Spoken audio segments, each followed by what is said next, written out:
दोस्तों, आज के इस दौर में यदि आप किसी एग्जाम को क्लियर नहीं कर पा रहे हैं तो इसका मुख्य कारण क्या हो सकता है? कभी आप सोचे हैं? जी हाँ, आप सिलेबस को ही नज़रअंदाज कर देते हैं। यदि आप सिलेबस को सही तरह से समझ गए तो आपकी सफलता निश्चित है।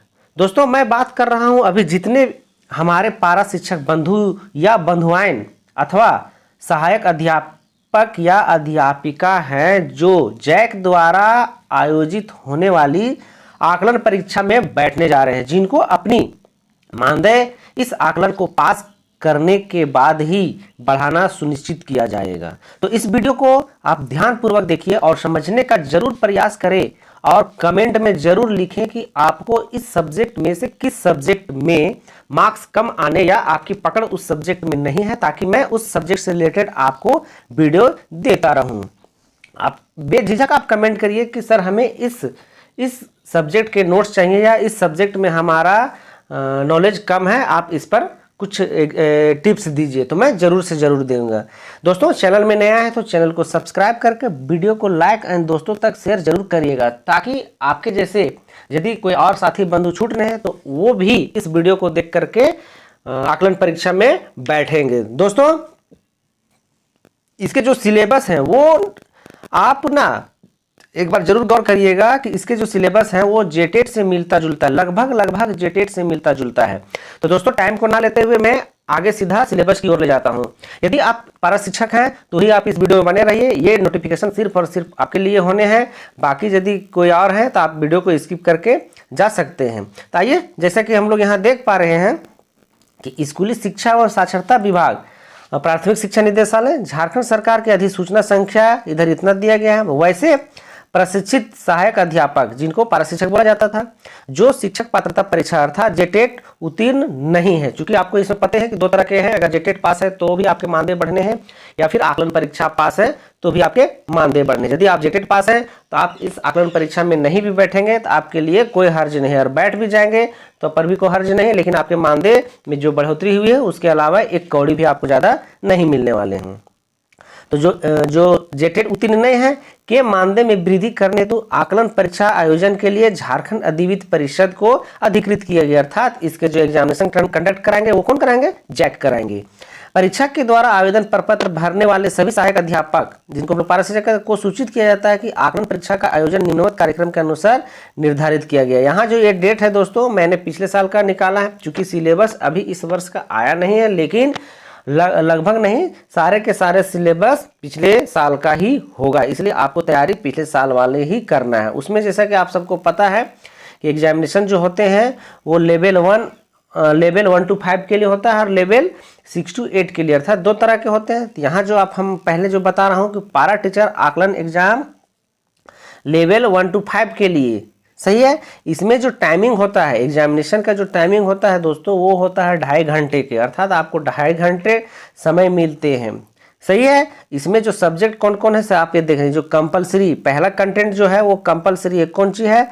चाइल्ड डेवलपमेंट एंड पैडागोगी, जिनको हम लोग CDP बोलते हैं। आप यदि अभी जेटेट का एग्जामिनेशन तैयारी कर रहे होंगे तो आप देख रहे होंगे कि ये एकदम टॉप मोस्ट पर चलता है, इसी में लोग ज़्यादा से ज़्यादा फेल कर जाते हैं, क्योंकि ये जो है ना सिर्फ और सिर्फ इसमें आपको कोई रटने रटाने वाली क्वेश्चंस नहीं आते हैं। आप इसको कितना अंदर से समझ पाए हैं इसी पर डिपेंड करता है। ये कितने क्वेश्चन रहेंगे इसमें? आपके 25 क्वेश्चंस रहेंगे, सही है।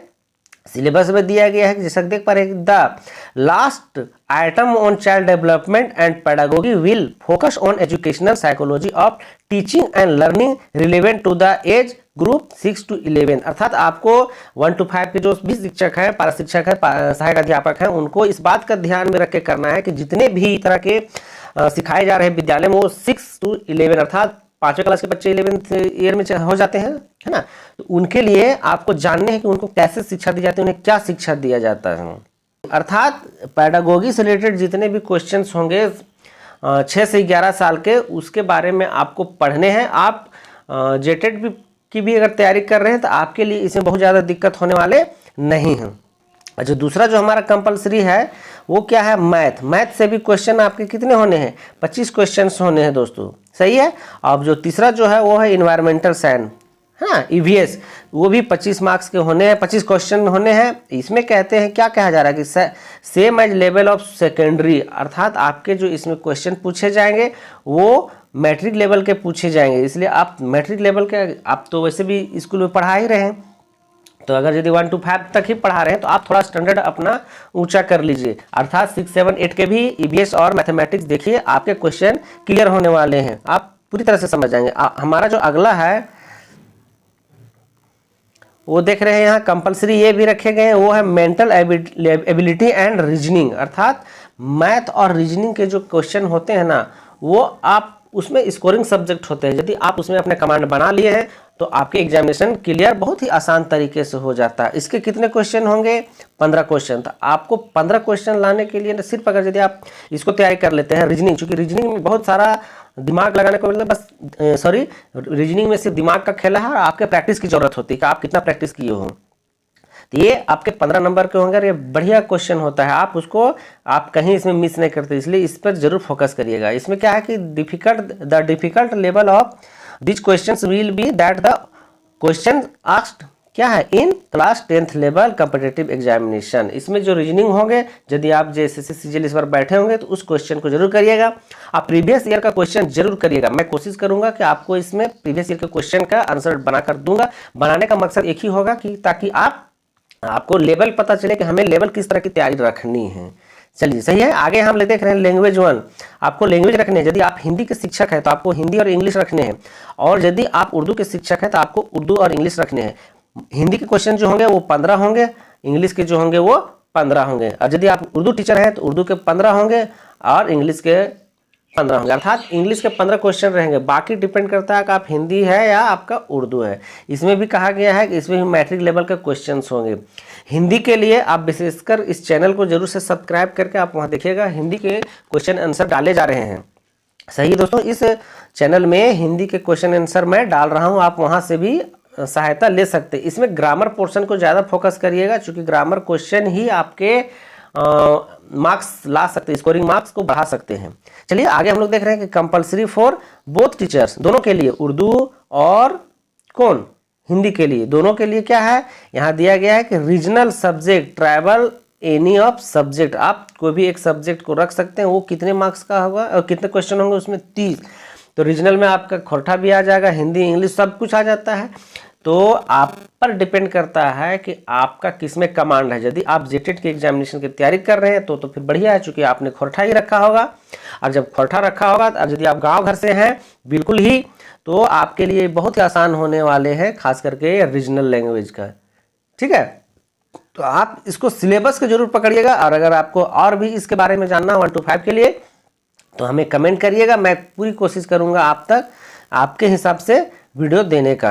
अब ये जो बातें आ रही हैं 6 to 8 के लिए, वहाँ जितने भी 1 to 5 में था लगभग वही होंगे। ठीक है, child development and pedagogy 30 question के होगा, 30 क्वेश्चन होंगे। इसमें 30 मार्क्स के हर क्वेश्चन जो है 1 नंबर के होते हैं। और उसमें भी देखिए, उसमें क्या कहा गया था कि 6 से 11 साल के बच्चों का था। इसमें क्या है 11 से आपको इसमें लेवल थोड़े बढ़ा लेने, अर्थात आपको जेटेट के में जितने भी सिलेबस दिए, अभी वाला सिलेबस नहीं दोस्तों, जो अभी जेटेट में सिलेबस दिया गया उसको बिल्कुल नहीं।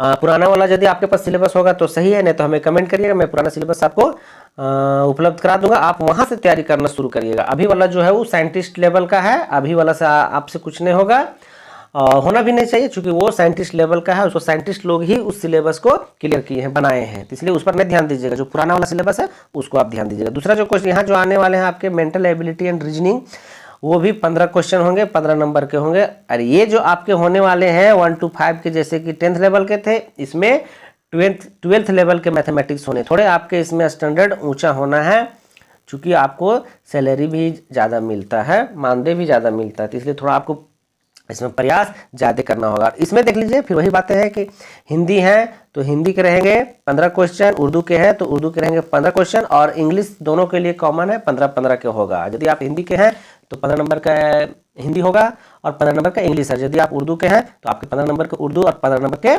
इंग्लिश होने वाले हैं। और इसमें क्या है, लेवल जो है वो इंटरमीडिएट का, आपको 6 to 8 में सभी का जो लेवल है इंटरमीडिएट का है।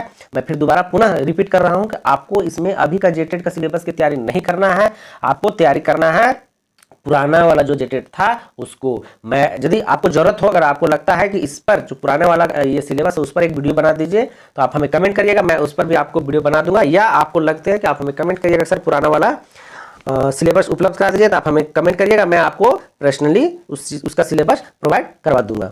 और अगला जो है, जैसा कि उसमें भी बताया गया था, रीजनल लैंग्वेज, रीजनल सब्जेक्ट जो होंगे उससे भी 30 मार्क्स होंगे। ये सब सारे जो होते हैं ना सब्जेक्ट रीजनल वाले, ये आपके स्कोरिंग सब्जेक्ट होते हैं, आप इस पर जरूर फोकस करिए ताकि आपका एग्जामिनेशन एकदम क्लियर। दोस्तों मैं बार बार कहता हूँ, अगर आप सिलेबस पढ़ रहे हैं तो आपको अब मैं कहने मतलब आपका जो इंग्लिश है, अब जब इंग्लिश है तो आप उतना क्यों ध्यान दे रहे हैं, आप सिर्फ क्वालिफाई करने भर की तैयारी करिए, बाकी सब्जेक्ट को पकड़िए, जो आपका बेस्ट है, बढ़िया है, उस पर आप ध्यान दीजिए, आपके एग्जामिनेशन क्लियर होना गारंटी है। बशर्ते आपको अपने हिसाब से प्रिपेयर करना होगा, आपको किसी एक मेंटोर को पकड़ना है, आप उनसे गाइडलाइन होइए, आप उनसे पूछिए कि एग्जामिनेशन की तैयारी कैसे की जाती है, तभी आप मने मने घर पढ़िएगा तो कुछ नहीं होने वाला, फिर पता चला मने मने और मार्क्स भी आपका मने मने ही आएगा। इसलिए उस समय मेरा नहीं बोलिएगा कि आपके अनुसार हम पढ़े तो नहीं हो पाया था, आपको पढ़ने होंगे, किसी गाइडलाइन में पढ़ने होंगे, ग्रुप में पढ़ने होंगे।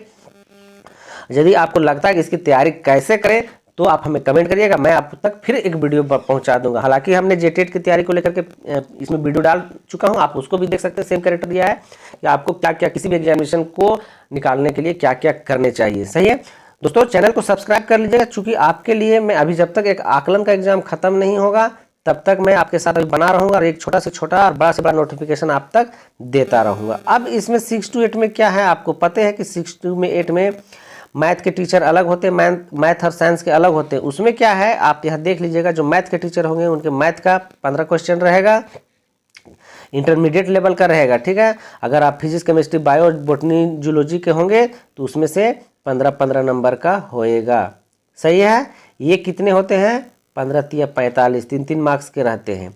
अगर यदि आप एसएसटी के टीचर हैं, यदि आप एसएसटी के टीचर हैं तो देख रहे हैं हिस्ट्री, पॉलिटिकल, ज्योग्राफी सब किसी भी एक का है तो उसके से भी आपके 15 क्वेश्चन होने हैं इंटरमीडिएट लेवल का, इसलिए आपको इसकी तैयारी करने हैं। सही है। आप लैंग्वेज टीचर जो हिंदी, इंग्लिश, संस्कृत जो रखते हैं उनके लिए है, उनका क्या है, इंग्लिश 30 क्वेश्चन होने हैं। सही है। कंपलसरी ऑप्शनल सब्जेक्ट 1, ये जो है इंग्लिश आपके 30 क्वेश्चन होने हैं।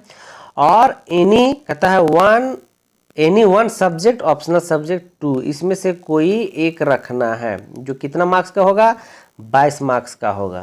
सही है, ये 22 नंबर के होने हैं, इसमें से कोई एक रखिएगा तो, और इंग्लिश होने हैं आपको 23 नंबर के, टोटल हो जाएंगे 45 नंबर। टोटल क्वेश्चन की संख्या कितना होंगे आपके 150, और लेवल जो है इंटरमीडिएट। इसमें भी आपके सही उसी तरह के बातें होंगे दोस्तों। इन सब में भी लैंग्वेज में भी कहता है कि इसमें से तो आपको मान ले रखना ही रखना, कहता है कि एनी 3 सब्जेक्ट, इतना जो है सब्जेक्ट दिया गया है ना, उसमें से आपको 3 सब्जेक्ट रखने हैं किसी में से, चाहे आप हिस्ट्री, ज्योग्राफी, पॉलिटिकल रखिए, मतलब आपको 3 सब्जेक्ट रखने हैं, इसमें से कोई भी आपको 3 सब्जेक्ट रखने हैं, और तीनों से 15-15 क्वेश्चन के मार्क्स आएंगे, या 15-15 मार्क्स के रहेंगे। इसमें भी लिखा गया है कि मैथ तो आपके रहने ही रहने कंपलसरी, और इसमें से किसी 2 को आपको चूज करने हैं। सही है, इसको आप क्लियर हो लीजिएगा। अगर फिजिक्स, केमिस्ट्री का आप हैं तो बॉटनी और जूलॉजी नहीं तैयारी करिएगा। यदि बॉटनी, जूलॉजी आपको एग्जामिनेशन लिखने हैं तो फिजिक्स और केमिस्ट्री नहीं पढ़िएगा। ऐसा नहीं कि इसमें चारों दनादन मारने लगेगा, ठीक है। पता चला कि जो मार्क्स हमें उठाने थे वो हमने टाइम दे दिया फिजिक्स, केमिस्ट्री में, जो मार्क्स हमें उठाने थे वो हमने दे दिया बॉटनी, जूलॉजी में। इसलिए आप क्वेश्चन को जरूर पकड़िए और क्वेश्चन को समझिए। दोस्तों वीडियो में बने रहने के लिए आपका बहुत बहुत शुक्रिया। यदि आपको इससे रिलेटेड और किसी भी तरह की जरूरत हो, किसी भी तरह की अगर यदि आप दुविधा में हैं तो आप हमें जरूर कमेंट करिएगा, मैं आप तक वीडियो पहुंचाने का प्रयास करूंगा। और चैनल को सब्सक्राइब करके दोस्तों वीडियो को लाइक और दोस्तों तक शेयर करिए, और बाकी जितने भी नोटिफिकेशन इसमें आता रहेगा मैं आप तक पहुँचाता रहूँगा। तो अभी तक के लिए इतना ही, शुक्रिया, थैंक यू, धन्यवाद।